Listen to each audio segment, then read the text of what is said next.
ओम नमः शिवाय। मित्रों, पिछले 2 वीडियोज़ में हमने राहुल गांधी के द्वारा दिए गए अपने विचारों का जो अमेरिका से भारत में पहुंच रहे हैं उसके ऊपर हमने वीडियो बनाए थे। उसी को आगे बढ़ाते हुए कुछ आगे जोड़ना चाह रहे हैं। जैसा कि राहुल गांधी चाइना और भारत की तुलना कर रहे थे, तो उसमें वो ये चीज़ तो देख लिए कि हमारे दोनों में क्या विषमताएं हैं, और राजनीतिक तौर पे जो विषमताएं थी जो उनको हमने बताया। हमारे देश में जिस तरह अल्पसंख्यकों, खासकर एक विशेष समुदाय के लिए स्पेशल कैटेगरी की Z+ सुरक्षा और स्पेशल मोहलत, सभी संसाधनों पे स्पेशल छूट दी जाती है, ऐसा वहाँ पे कुछ भी नहीं है। उनके ये जो रिश्तेदार अल्पसंख्यक या तो स्पेशल कैटेगरी के लोग हैं, उनकी चाइना में स्थिति कैसी है, इसके लिए उन्हें खुद ही एक सर्वे कर लेना चाहिए, क्योंकि चाइना उनके मित्र हैं और चाइनीज़ लोगों से उनकी मित्रता बहुत पुरानी है। नाना दादा के ज़माने से उनकी मित्रता चल रही है और वो कभी कभी चोरी छिपे से उनके यहाँ पे आते जाते भी हैं, तथा अपने ज्ञान की व्याख्या के लिए, अपने दोस्तों की भलाई के लिए कम से कम वहाँ के सरकार से बातचीत करके उनके लिए भी कुछ करें। जैसे हमारे देश में उन्होंने अपनी सब कुछ पूरी चेष्टा की, उनके पूर्वजों ने, कि उनको सब कुछ स्पेशल कैटेगरी में रखा जाए और हर तरह के उनकी सुविधाओं और उनके अनर्गल कामों को पूरी तरह छिपाया जाए और डिफेंड किया जाए। ये तो हुई चाइना से भारत की तुलनात्मक विधि, जिसके अंतर्गत हम लोग क्यों आगे नहीं बढ़ सके और चाइना कुछ हमसे आगे क्यों है। अब उनका तीसरा और चौथा सबसे बड़ा प्रश्न था, जो कि उनका आरक्षण पे कहना था। आरक्षण, जातिगत आरक्षण के दलीलें देने वाले, संविधान की सुरक्षा करने वाले तथा संविधान को बचाने के लिए सबसे पहले आगे बढ़े हुए राहुल गांधी जी को ये बता दें कि उनके संविधान बचाने की बात कितनी झूठी और घटिया है। क्योंकि जब संविधान का निर्माण हुआ था तब उसमें आरक्षण के लिए मात्र 5 सालों का प्रावधान था, जिसको मूल संविधान कहते हैं, बाबा भीमराव अंबेडकर द्वारा कृत। उसके उपरांत उनके पूर्वजों ने इस संविधान में अलग अलग के संशोधन करते गए, जिसमें उनकी सबसे बड़ी सोच थी कि उनकी वोट बैंक की पॉलिटिक्स और उनके गुरुओं द्वारा पढ़ाई गई राजनीति की फूट डालो और राज करो।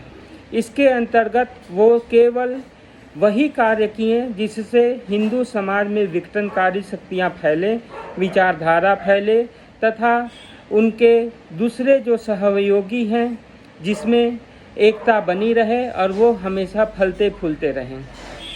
संविधान में के साथ साथ इन्होंने अपने और इनके परिवार ने अपने जीवन काल में हमेशा ही बहुसंख्यक समाज को तोड़ने और उनमें आपस में मतभेद पैदा करने के लिए ही अपना सब कुछ, पूरे तंत्र को लगा के रखे थे। वास्तविकता से हम लोगों को दूर करते चले जा रहे थे, जिसका कई उदाहरण देने से वीडियो इतना लंबा हो जाएगा कि जिसको प्रसारण करने के लिए हो सकता है कि हमें एक चैनल खोलना पड़ जाए, लेकिन उतनी धनराशि न होने की वजह से ये कार्य हम नहीं कर पाएंगे। तो जनता का अभिव्यक्ति की आज़ादी का मूल मंत्र को लेते हुए संविधान के अनुसार हम इन्हीं राजनेताओं के एक एक पल को आप लोगों तक पहुंचा रहे हैं कि कैसे ये आपस में हम दो लोगों को लड़ा के अपनी राजनीतिक रोटियां सेकते रहते हैं। तो प्रश्न जो था वो मात्र यही था कि इनके द्वारा संविधान में संशोधन तो किया गया, लेकिन वो और कानून पारित किए गए, लेकिन वो मात्र कुछ लोगों के सुख के लिए, सभी के सहायता या सभी के उत्थान के लिए नहीं।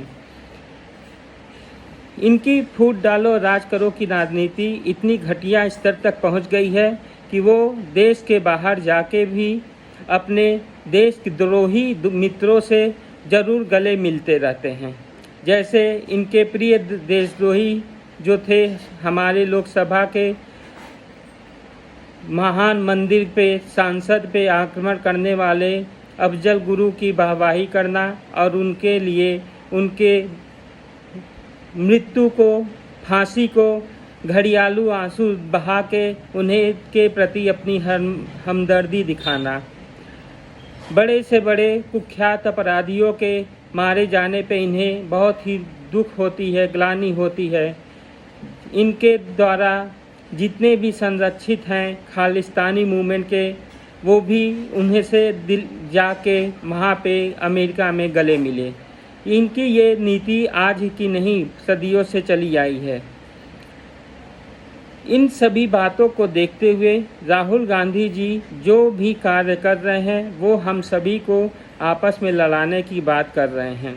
तो आप लोग पूरे तन मन और धन से केवल एक ही चीज़ ध्यान रखें, जब तक देश है तब तक आप लोग भी सुरक्षित है, अन्यथा देश पूरे विश्व में हिंदू राष्ट्र के नाम पे या सेकुलर राष्ट्र के नाम पे एकमात्र देश भारत ही बचा है। और इस देश में यदि सेकुलरिज्म के नाम पे केवल पक्षपात किया जाएगा तो ऐसे सेकुलरिज्म की ज़रूरत नहीं है जो कि संविधान में लिखा हुआ है।